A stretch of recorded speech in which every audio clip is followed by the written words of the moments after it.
Magandang araw sa lahat. Ngayong araw, ang bidang gamot namin ay contraceptive pills. Handa na ba kayong pag-usapan ito? Let's do this! Paano ang tamang pag-inom ng contraceptive pills? May dalawang karaniwang contraceptive pills na available sa market. Ito ang Trust Pill at Lady Pill. Magkapareho sila ng active ingredient na ethinyl estradiol at levonorgestrel na siyang laman ng 1 to 21 tablet, ngunit magkaiba naman sila ng 22 hanggang 28 na tablet. Sa Trust, ang laman niya ay ferrous fumarate o isang ion, samantalang sa Lady ay lactose lamang na isang sugar.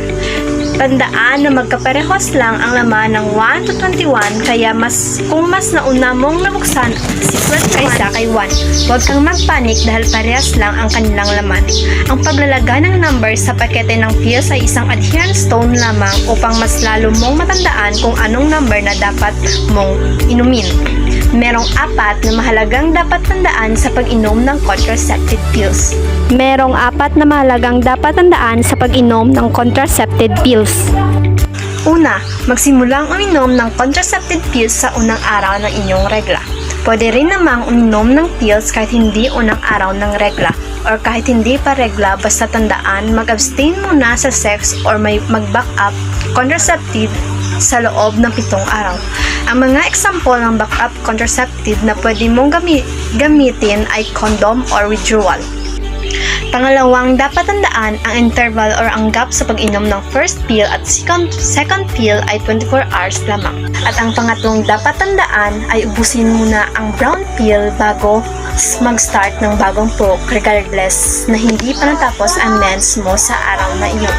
Ano-ano ang mga contraindication or ang mga hindi dapat ipagsabay or circumstances sa pag-inom ng pills? Una, kailangan mong sundin ang role sa missed dose sa una mong pills. Mga gamot na bawal ipagsabay sa pills. Una, antacid. Bawal din ipagsabay sa pills ay ang rifampicin na antibiotic.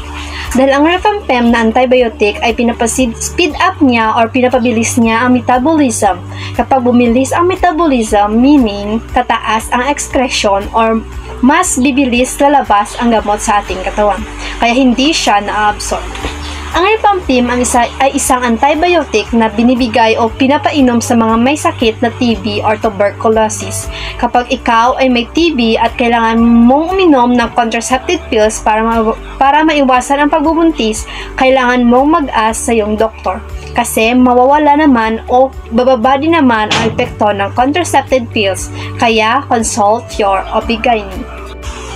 Bawal din ipagsabay ang contraceptive pills sa mga analgesic tulad ng ibuprofen, yung mga para sa sakit ng katawan, sakit ng muscles.